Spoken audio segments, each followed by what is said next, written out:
मुश्किल नहीं है कुछ भी अगर ठान लीजिए।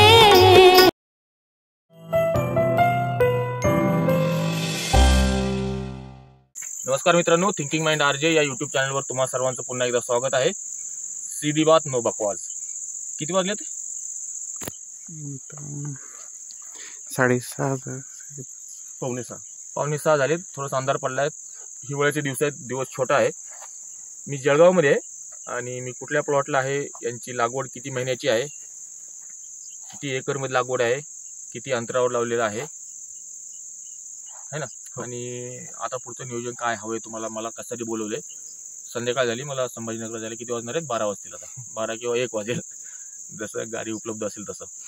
तर यांचा परिचय करून घेऊयात आणि यांना काय माझ्याकडून मदत हवी ते पाहूयात। बऱ्याच शेवगा शेतकऱ्यांचा कॉमन प्रश्न असणार आहे, जो यांना प्रश्न असणार आहे, आपण बघूयात काय होते। सर, स्वप्नील सर आहे, सर तुमचा परिचय द्या। नमस्कार सर्वांना, माझं नाव स्वप्नील मच्छिंद्र चौधरी, गाव चांदसर, तालुका धरणगाव, जिल्हा जळगाव। शेवगा लागवडीमध्ये म्हणजे आपण जमीन काळी जमीन असून सुद्धा एक काहीतरी शेतकऱ्यांना पर्याय उपलब्ध व्हावा आणि आपल्याला नवीन शिकता यावं यासाठी आपण 5 एकर क्षेत्रावर शेवगा लागवडीचा इकडे प्रयत्न केलेला आहे। लागवडीचं अंतर 12x6 म्हणजे 2 ओळींमधलं अंतर 12 फूट आणि 2 झाडांमधलं अंतर 6 फूट आपण ठेवलेलं आहे। आणि त्यानंतर म्हणजे लागवड आपण केली होती 28-29 जूनला। आता ऑलमोस्ट 4.5 महिन्याच्या जवळपास प्लॉटला झालेले आहेत। काळी जमीन असल्यामुळे व्हेजिटेटिव्ह ग्रोथ खूप तुफान आहे। म्हणजे तुम्ही शेंडा कट केला की पुढच्या 8 दिवसात झाड परत तेवढंच होतं। म्हणजे हे काळ्या जमिनीमुळे हा एक म्हणजे एक चांगली आणि वाईट दोघं गोष्टी आहे। कारण की त्यामुळे सरांनी सांगितलं त्याप्रमाणे थोडा आम्हाला बहार घेण्यास उशीर होणार आहे, पण सर म्हणतात की पुढे जून जुलैमध्ये आपण त्याची रिकव्हरी होईल आणि आम्ही चांगलं उत्पन्न याच्यातून घेऊ शकू। तरी आता यावर्षी असलेल्या खूप जास्त अतिपावसामुळे पाण्याचं काळ्या जमिनीत आणि पाऊस म्हणजे दोघं गोष्टी शेवग्यासाठी धोकादायक आहेत। आणि तरी सुद्धा इकडे आपण ते म्हणजे प्रयत्न केला, पण त्यामुळे दुसरे प्रॉब्लेम आलेले आहेत की शेवगा खूप मोठ्या प्रमाणात झाडाला पिवळेपणा येणं, पानं पिवळे होणं, पानं पिवळे होऊन शेंड्यापर्यंत जाणं। आम्ही बुरशीनाशक, कीटकनाशक यांची फवारणी करत असतो, पण तरी सुद्धा ते कंट्रोलमध्ये येत नाही। आता पण तुम्ही बघू शकता की खूप मोठ्या प्रमाणावर झाडं पिवळी पडतात किंवा पानं पिवळे पडतात। मग त्यानंतर पुढे काय करावं आपल्याला, म्हणजे आम्ही पहिल्यांदाच हे शेवगा शेतीबद्दल म्हणजे प्रयोग करतोय। त्यानंतर मग आम्हाला यूट्यूबवर माहिती घेत असताना सरांचा व्हिडिओ बघितले। सर जे नॉलेज देतात की कुठल्याही म्हणजे सरांना एक्सपेक्टेशन नाही आहेत की शेतकऱ्यांना एक मदत व्हावी म्हणून त्यांचा प्रयत्न दिसतोय। तर सरांना फोन केला, सरांना विचारलं, सरांनी बऱ्याच गोष्टी सांगितल्या, पण मग मला ते रिस्क घ्यायची नव्हती आणि आतापर्यंत शेवगा शेतीत ज्या चुका आम्ही केलेल्या आहेत त्या परत रिपीट करायच्या नव्हत्या। आणि एक आयडल म्हणजे आपण आता जर फेल झालो तर मग इतरांसाठी पण ते सक्सेसफुल नसणार आहे आणि बरेचसे शेतकरी मग तसा प्रयोग करायला घाबरतील। तरी आपण सरांना विनंती केली की तुम्ही प्लॉट व्हिजिटला या आणि आम्हाला थोडं मार्गदर्शन द्या। त्याप्रमाणे सर खूप वेळात वेळ काढून आणि खूप लांबून आमच्यापर्यंत इथं पोहोचले, त्याबद्दल सरांचे खूप आभार। आणि आता आम्हाला जे सरांकडनं मार्गदर्शन मिळणार आहे त्या मार्गदर्शनाने आम्ही पुढे चालणार आहोत आणि त्याच पद्धतीने आता पुढचं आमचं प्लॅनिंग असणार आहे। Thank you sir. ओके, खूप चांगलं बोललात स्वप्नील सर। त्यांचं म्हणणं एक गोष्ट मला खूप चांगली पटली की मी हा एक प्रयोग म्हणून शेवगा शेती करतो आणि मी जर फेल झालो तर बाकी शेतकरी सुद्धा शेवग्याला त्या नजरेनं पाहतील की बाबा शेवगा काही सक्सेस नाहीये। हा मुद्दा तुमच्या बोलण्यात मला खूप चांगला आवडला। दुसरं म्हणजे मी तुमच्या हिमतीची खूप दाद देतो। आपण आता संपर्कात आलो, हार्डली 8-10 दिवस झाले असले आपण संपर्कात आहोत। तुमची हिम्मत काय केली तुम्ही की खूप काळ्या जमिनीत जी जमीन पाणी धरून ठेवते लिटरली 15-20 दिवस पाणी धरून ठेवते, अजिबात पाण्याचा उत्तम निचरा नाहीये, अशा जमिनीत शेवगा लावण्याचं धाडस केले. रब्बी हंगाम बिना पाण्यात. रब्बी हंगामातील जे पीक आहे, जे कॅमेरा मन पकडलेले कल्पेश सर आहेत, ते बंधू आहेत त्यांचे, ते म्हणतात की रब्बीतले जे पिकं आहेत ते विदाऊट पाणी येतात. एवढं पाणी या जमिनीत राहतं किंवा जमिनीखाली पाणी आहे. रब्बीतले सर्व पिकं पाण्याला एक पाणी सोडा दिले तरी ते पूर्ण पिकं उत्पन्न देतात. इथपर्यंत या जमिनीची ताकद पाणी धरून ठेवण्याची आहे. अशा ठिकाणी शेवगा लावण्याचा सल्ला तुम्ही जर मला फोन केला असं लावायच्या वेळेस ऑगस्टमध्ये वगैरे, मी म्हणलं नका लावू. नो, मी आताही काल परवा मला कोणाचा फोन आला होता, त्यांनी मला हाच प्रश्न विचारला, सर काळी जमीन आहे, ते काळी जमिनीत मी शेवगा लावू का? त्याला म्हणलं नका लावू. कारण काय होतं, एक तर तुम्ही शेवगा लावता पहिल्यांदाच लावताय. शेवग्यामध्ये काही गोष्टी आहेत ज्या आपल्याला पारंपरिक ज्या गोष्टी करतो आपण पारंपरिक शेतीमध्ये, त्याच्या एकदम विरुद्ध गोष्टी आपल्याला शेवग्यामध्ये कराव्या लागतात. मी याच्या बऱ्याच वेळा बोलले, पण पुन्हा बोलेल मी, आणि बोलणं गरजेचं आहे. आता नोव्हेंबर आहे आणि काय तारीख आज? रविवारचा दिवस आहे. 23 आहे का 24 आहे? 23 किंवा 24? 23 तारीख आहे. 23 नोव्हेंबर आहे, रविवार आहे, तिसरा रविवार आहे नोव्हेंबर महिन्यामधला. आणि मी या ठिकाणी आलोय. आज मी पाहतोय या प्लॉटला की झाडाची जसंही म्हणले की पाणीचा जमीन काळी आहे आणि पाणी धरून ठेवणारी जमीन आहे, त्यामुळे व्हेजिटेटिव्ह ग्रोथ जी आहे खूप चांगली झालेली आहे. हा प्लॉट पाहून वाटणारच नाही की हा प्लॉट 4 महिन्याचा आहे. एवढं चांगला, हा कमीत कमी 6 महिन्याचा प्लॉट वाटेल, एवढी चांगली या झाडाची खोडं मजबूत झालेली आहेत. उंची पण 10-12-15 फुटापर्यंत उंची गेलेली आहे झाडाची 4थ्या महिन्यातच. आणि ते आपण सर त्याच्यामध्ये ऍड करतो, इथं आपण 3 वेळेस त्याला कटिंग घेतलेली आहे, तरी सुद्धा ते झाड कंट्रोलमध्ये नाहीये. ते परत तेवढंच होतं सर. म्हणजे 8-10 दिवस गेले, 15 दिवस झाले की परत त्याची म्हणजे तीच ग्रोथ होते. जमिनीमध्ये ते जमिनीतच दम छाम आहे. ते सगळा काळी जमीन आहे, काळीशार जमीन आहे एकदम, आणि पाणी धरून ठेवणारी जमीन आहे, त्यामुळे ती व्हेजिटेटिव्ह ग्रोथ झालेली आहे. तर शेवगा शेती करणाऱ्यांना, जे पहिल्यांदा शेवगा शेती करतायत, त्यांना मी सल्ला देईल की काळ्या जमिनीत शक्यतो लावू नका. काळ्या जमिनीत यांना उत्पन्न घेऊन देण्याचं चॅलेंज मी स्वीकारलेलं आहे. यांनी जरी काळ्या जमिनीत लावलाय आणि ते अर्धा एकर 1 एकर नाही 5 एकर, तब्बल 5 एकर यांनी शेवगा लावलेला आहे 12x6 अंतरावर. यांनी झेंडूचे फुलं लावलेत मध्ये, ते मी त्याच्यामध्ये व्हिडिओ टाकलेच मी की इथं मला बऱ्याच रातकिड्यांचे आवाज असतील, मधमाशाचा आवाज मगाशी येत होता. आता मधमाशा गेले असतील घरी, त्यांचं काम संपले आता. तर यांना आता या काळ्या जमिनीत सुद्धा 5 एकरमध्ये उत्पन्न घेऊन देण्याचं काम माझं राहील आणि मी ती जबाबदारी स्वीकारलेली आहे. हा नाही स्वीकार मी करून देईल तुम्हाला, कारण या दोन्ही बंधूंचं लक्ष, माझा कॉन्फिडन्स या 2 बंधूंवर आहे. या 2 बंधूंचं लक्ष शेतामध्ये असते, कंटिन्यू शेतामध्ये हे लोक यंग जनरेशन आहे लक्ष देतात.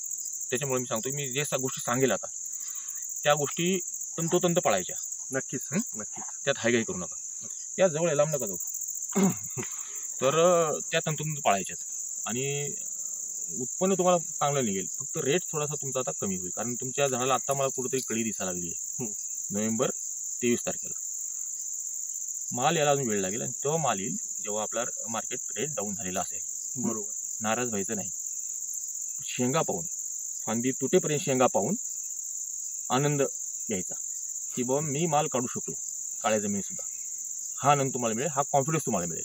रेट असेल 20 रुपये रेट असेल, हरकत नाही, जाऊ देत माल. पुढच्या नोव्हेंबरला मी तुम्हाला 120, 100, 80, कमीत कमी 80, 60 अशा रेटमध्ये तुम्हाला माल काढून देतो. तेव्हा आपण ते रिकवर करूयात. हा नक्की सर. आणि हे बहुवार्षिक पीक आहे, याला 6 महिने तुम्ही पास नापास ठरवू नका. आता काय करायचं सांगतो मी तुम्हाला. सगळ्यात अगोदर काय करा, असं फिरताय तुम्ही, असं येऊ, असं दाखवून देतो. ओके, दाखवा. तर आता तात्काळ एक गोष्ट करा, उद्याच्या उद्या, आज रविवार संपलाय, सोमवारी एक गोष्ट करा, झाडाची शेंडा छाटणी करून घ्या. हो, पूर्ण झाडांची शेंडा छाटणी उद्याच्या उद्या व्हायला हवी. मजूर लावणार आहात? हो, मजूर लावा आणि झाडाची शेंडा छाटणी करून घ्या. थोडं कटर असेल ना, कटर मागवा. मी माझ्या व्हिडिओच्या खाली काय करत असतो, एक प्रोडक्ट टॅग करत असतो. या व्हिडिओच्या खाली जो टॅग करतो, त्या ठिकाणी फाल्कन कंपनीचे फ्लिपकार्टवरचं प्रोडक्ट आहे. ते तुम्ही लिंक पाहून तुम्ही ते ऑर्डर करू शकता. ऑनलाईन तुमच्यापर्यंत घरपोच येऊन जातं ते. तर ते लॉंग कटर आहे, ते लांब कटर आहे, म्हणजे 9 फूट ते 12 फुटापर्यंत सुद्धा ते कटर आहे.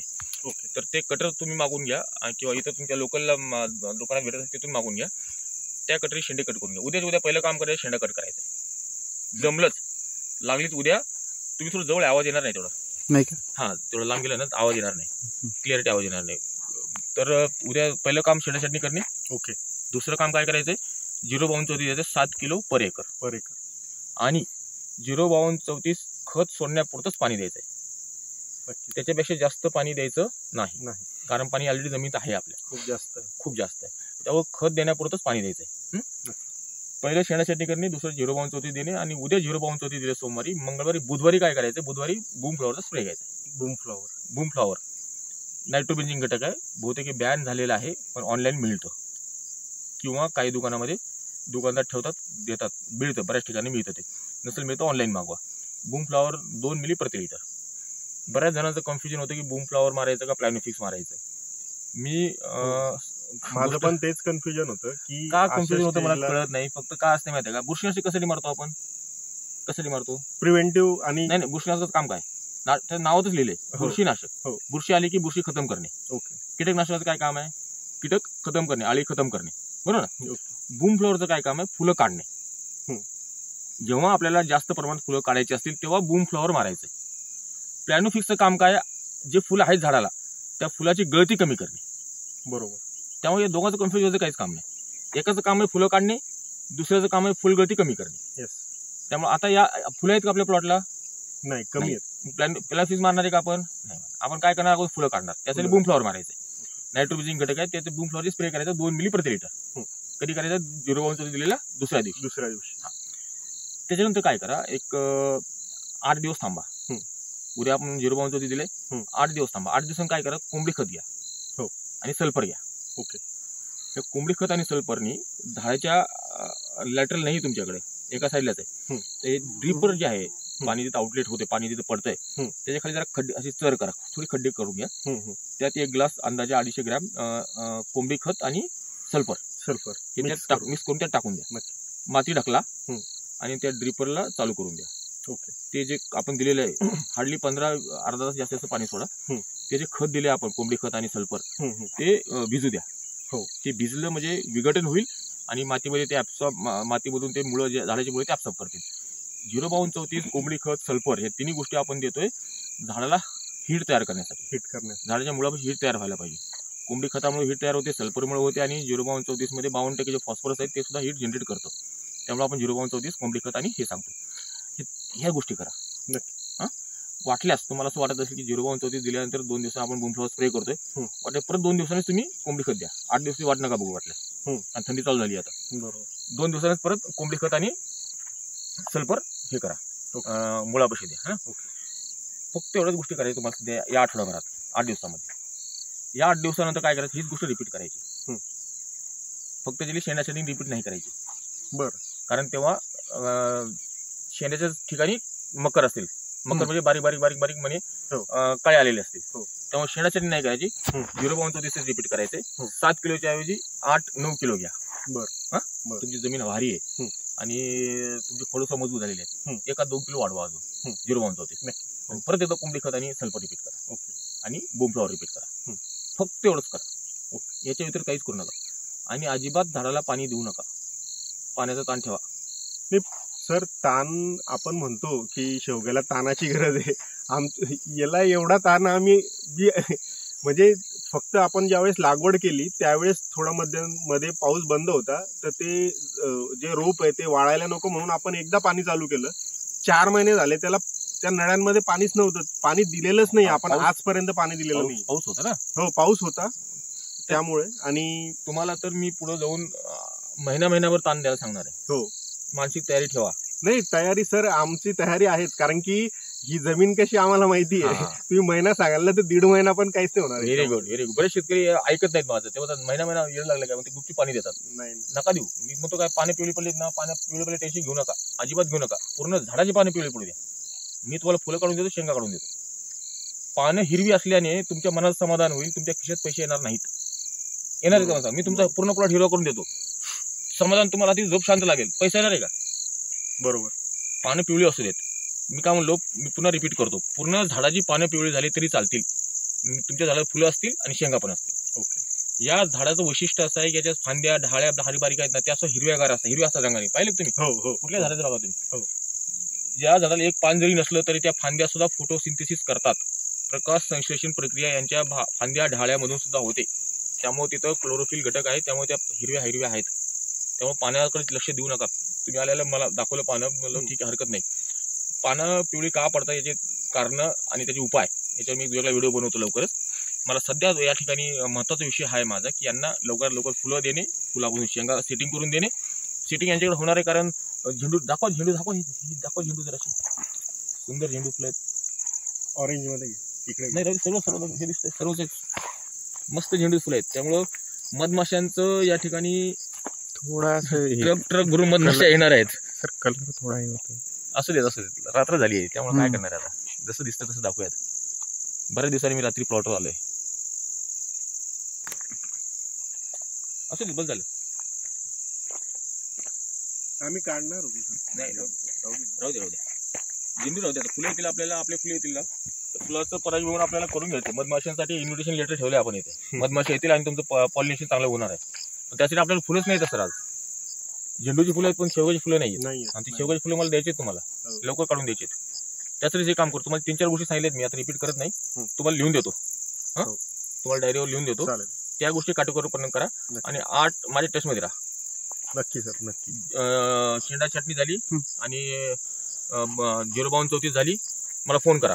त्या 2 गोष्टी झाल्यात. हो आता ओके. बोल ना. तर ह्या 2 गोष्टी झाल्या की आपण मला फोन करा. या 2 गोष्टी झाल्यात. तिसरी गोष्ट कोंडी खत सल्फर झाले ते पण झाले की मला फोन करा. आम्ही पुढचं नियोजन आपण ठरवूयात. तेव्हाचं वातावरण कसं आहे, रात्री थंडी कशी आहे, दबाव पडतंय, धुकं कसं आहे ते आपण विचार करू आणि त्याच्यावर मग आपण पुढचं नियोजन ठरवूया 2-4 दिवसात. बरोबर ओके. आता तुम्ही कॅमेरा घ्या आणि तुम्ही या सर. तुम्ही या. तुमचे काही प्रश्न नाही तुम्ही या. तुम्ही मला चालू झालाय. बोला. आणि नमस्कार. माझं नाव कल्पेश चौधरी. सरांनी आपल्या प्लॉटला व्हिजिट दिली त्याच्याबद्दल सरांचे आभार. वेळात वेळ काढून सरांनी खूपच वेळात वेळ काढून आले इथं. आताचे संध्याकाळचे 6:30 झालेले आहेत. इतका वेळ काढून आता सरांना रिटर्न जात रात्री 12 वाजणार आहेत. तरी सर आमच्यासाठी आले त्याच्याबद्दल सरांचे मनपूर्वक आभार. प्रश्न आभार ठीक आहे.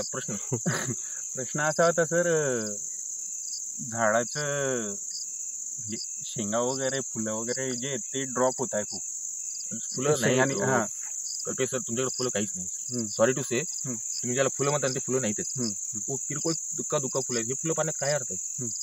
हे फुलं याला फुलं नाही म्हणत. फुलं असे 2 एका गुच्छामध्ये असे ओंजळभर फुलं पाहिजेत मला. असे ओंजळ त्याला म्हणतात फुलं. हे फुलं काय किरकोळ फुलं आहेत. ड्रॉप घरापाशी झाडापाशी एकाच झाड असतं आपल्या घरापाशी त्याला जास्त फुलं आहेत. तुमच्या टोटल प्लॉटचे फुलं त्या झाडापाशी कमी आहेत. बरोबर. फुलं काय ना तुम्हाला 15 दिवसात कळेल पुढच्या. त्याला म्हणतात फुलं. हा जो पिवळट आणि हिरवट प्लॉट दिसतोय ना हा पांढरा शुभ्र प्लॉट दिसला पाहिजे. संध्याकाळ झाली त्या प्लॉट मध्ये चांदण्या दिसल्या पाहिजे, चमकल्या पाहिजेत. त्याला म्हणतात फुलं. ते फुलं ड्रॉप पूर्ण होण्यासाठी आणि तिथं सेटिंग करून घेण्यासाठी मी सांगतो तुम्हाला. ते नियोजन पुढचं आपलं. सध्या या प्लॉटचं मला काळ्या जमिनीमध्ये शेवगा शेती सक्सेस करून द्यायचं चॅलेंज आहे. जळगाव जिल्हा, गावाचं नाव धरणगाव तालुक्यात चांदसर. कल्पेश भाऊ आणि स्वप्नील भाऊ यांचा प्लॉट मला सक्सेस करून द्यायचा. याचे आपण परत व्हिडिओ टाकूयात. अजून तो व्हिडिओ भले मी येणार आहे पण तुम्ही व्हिडिओ शूट करा. तुम्ही टाका की आपण काळ्या जमीन शेवगा सक्सेस केलेला आहे. भले रेट असतो नसतो ते नंतरची गोष्ट आहे. पण शेंगा काढून दिल्यात, चांगल्या क्वालिटी शेंगा काढून दिल्यात. थंडीत झुकेल तुटेल तो पण शेंगा काढूया आपण. फक्त जे सांगतो तेवढं करा. नक्कीच. नियोजनामध्ये आम्ही कुठेच कमी पडणार नाही सर. तुमचं मार्गदर्शन फक्त पाहिजे बस. दुपारी ऊन चांगला आहे ना आपल्या इथं. मी आलो तेव्हा 3-4 वाजले ऊन होतं तेव्हाही चांगलं. काढूयात फुलं. तुम्हाला तेव्हा दिसतील तेव्हा त्याला म्हणा फुलं तुम्ही. आणि ते फुलं गळत तेव्हा कम्प्लीट करा. आता 2-4 फुलं गळताना काय मतलब नाही. ते फुलं जे त्यांचं आपण ड्रॉपिंग साठी करूयात प्लानिंग फिक्स वगैरे करून. तेव्हा सांगतो मी तुम्हाला 2-3 गोष्टी. आता 3-4 गोष्टी सांगितल्यात मी. तुम्ही समोर होतात कॅमेऱ्याच्या पलीकडे. त्या त्यांच्या गोष्टी तंतोतंत पाळा. तुमचा इंटरेस्ट, तुमची जिद्द आणि तुमचा जो मनातून कळकळ होता फोनवर बोलताना तो दिसतोय मला प्लॉटला. लक्ष आहे तुमचं. फक्त काळ्या जमिनीमुळे तुम्हाला फुलं नाहीत प्लॉटला. पण झाडाची चांगली ग्रोथ झाली. व्हिजिटिव्ह ग्रोथ जसं मगाशी म्हणले स्वप्नील सर ते झालेलं आहे. पण त्याला शेंगा काढून द्या आपण. रेट बद्दल मी बोलणार नाही. किती रेट असू दे तुम्हाला शेंगा काढून देतो. पुढच्या नोव्हेंबरचं नियोजन आपण करूयात रेटसाठी. पुढच्या नोव्हेंबरचं आपण तिथं तुम्हाला रिकवर करून देतो मी सगळ्या गोष्टी. ठीक आहे. चलो धन्यवाद सर. धन्यवाद सर. धन्यवाद. माझी स्टाईलच आहे अशी करायची.